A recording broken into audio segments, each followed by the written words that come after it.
Give me 1 second here. There we go. I wanted to have a little bit of music in the background. Oh, there's Navi. Well, hello. Oh.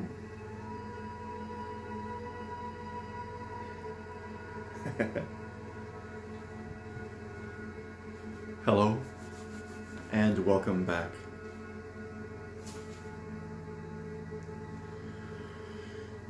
I've had a few other subscribers recently. I want to say thank you. Thank you for subscribing to this channel, for finding enough of an interest in this content in order to want to see more. It's always exciting for me when I see a notification and I look and it either says such and such commented or such and such, new subscriber. The numbers on this channel have slowly but steadily grown since I've made this channel, even though I don't make videos to the as many as I used to. As I used to make a video every day, sometimes multiple in the same day. And that was during the time when I would speak a lot about what you see on stuff like contrast, all of a sudden I'm drawing a big blank here. A lot of the new age stuff that you see in the mainstream about spirituality, self-acceptance, and all these big words that kind of have a meaning, and things that when you understand them, like comparing yourself to other people, that sort of thing. So these things that when you understand them, change your world view about how you see yourself and how you see others, and it can really help you to, I was going to say, find your place in the world. That's one way to put it. It can help you to feel at ease within your own body.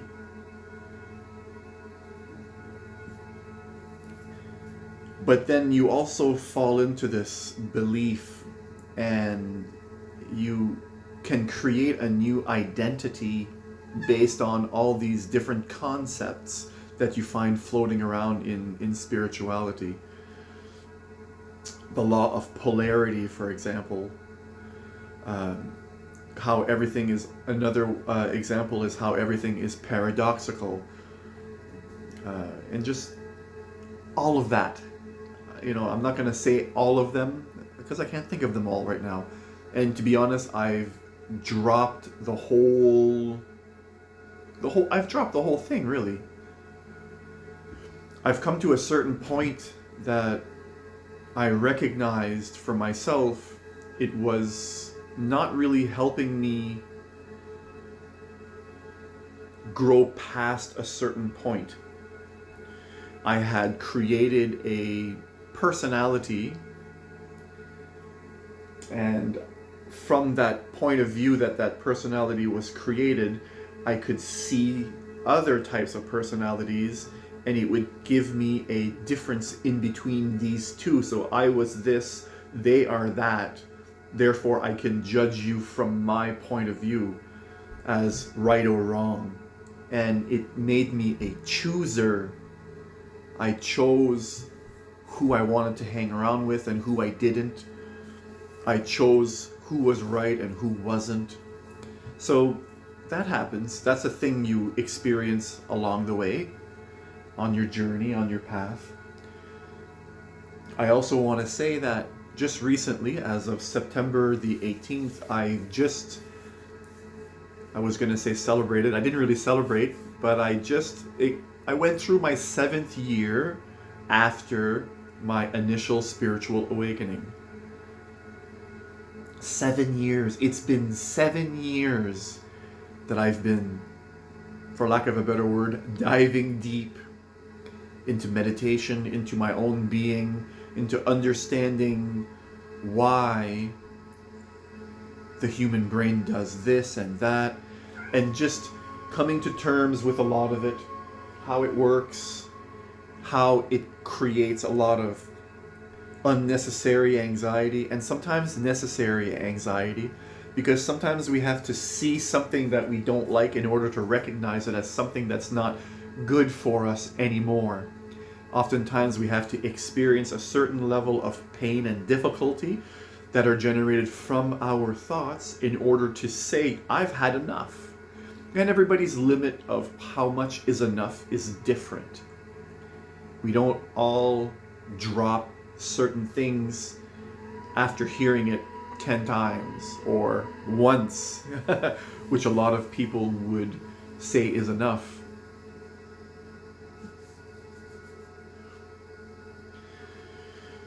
So here we are in a world that is exposing a lot of the negativities that we once distracted ourselves from.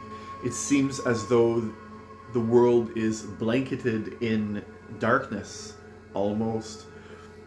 And to those who have been separating themselves from it might find themselves basking in what feels like love and light. But again, that is only two parts of the truth. It is breaking the truth into two separate realities. And again, you can look at it from, I am now love, I do this, I do that, this is the darkness, I don't like this, that guy is dark, this person is dark. And that creates a split inside of you where you perceive things different than you, which starts the whole struggle. That's where the whole struggle begins, the minute you separate yourself from the whole. The journey is mending your splits, becoming whole once again.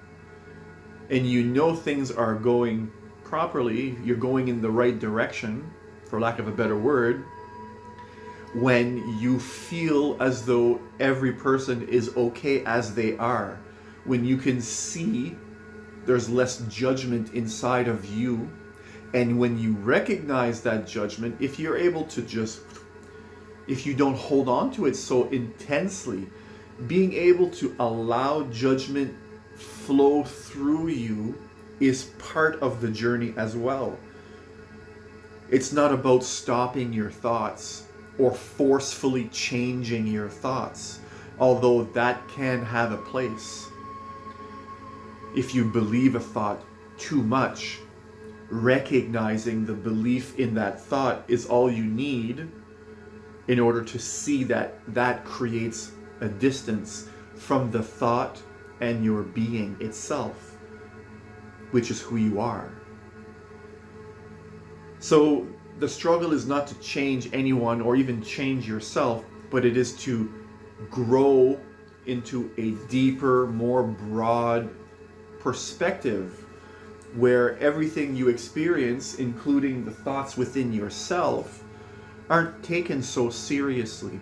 And in that way, you're not overwhelmed by your emotions. And it is only our deep emotions that we run from. It is only that experience of deep pain that we want to avoid and change for the most part. Everyone wants to feel happy more often and sad less often. But in chasing happiness, we forget the value of feeling sad. I'm not saying you're going to enjoy feeling sad. It's not about enjoying sadness. But, and I use this example a lot, a friend of mine had once pointed this out to me, that when you're feeling sad, any negative emotion, a nice way to look at it is as though you're exercising. When you work out, you're experiencing physical pain. But you don't run from that pain when you work out. You're able to maintain the perspective in your mind, knowing that this pain brings you to a stronger place in the future. So in the same way, facing emotional pain, trauma, whatever you want to call it, can bring you to a stronger place in the future. And right now, experiencing it in the moment is where all the work is done. If you did one bicep curl and the minute you felt the pain, you put the weight down, you might not get much, you might not go very far. You might create the habit of running away from pain. And I do see that a lot in spirituality and the New Age movement, and that is running away from pain. That's not to say everybody does that. It's just to point out that I've seen a lot of the spiritual New Age movements, the posts that they write. Not everyone, of course. I can never speak for every person. But as a whole, the spiritual movement is sort of escapist. There's a part of that movement that is beyond the escapism, and that is where the truth lies. Now, I'm not saying you should sit in the pain forever, just like you shouldn't keep doing bicep curls until your bicep breaks. Everybody has a certain level of tolerance and a certain level of what they can handle.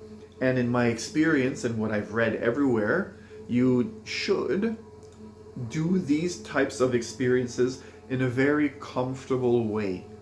And that is to avoid triggering that part of you that will run. Because if you push yourself too deeply, you're going to create the habit of triggering that aspect of you that wants to run from that pain. And eventually that becomes a very difficult challenge to overcome. I've been through this.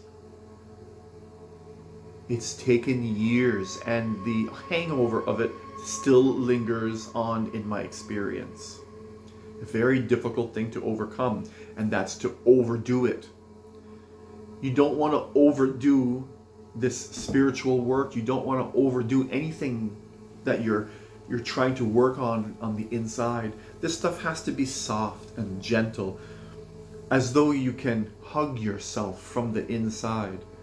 Most of us have a young boy or girl that is in a fetal position, if you will, crying. And a lot of the anger you see is because that is a very sensitive fragment of our being inside of us. Shouldn't say our being, our personality. A fragmented part of the mind that is sensitive. And the minute it sees anything coming towards it, it will lash out in whatever is easiest. And for a lot of us, that's anger. So we put these walls around us and we defend those walls very intensely. So I leave you with that.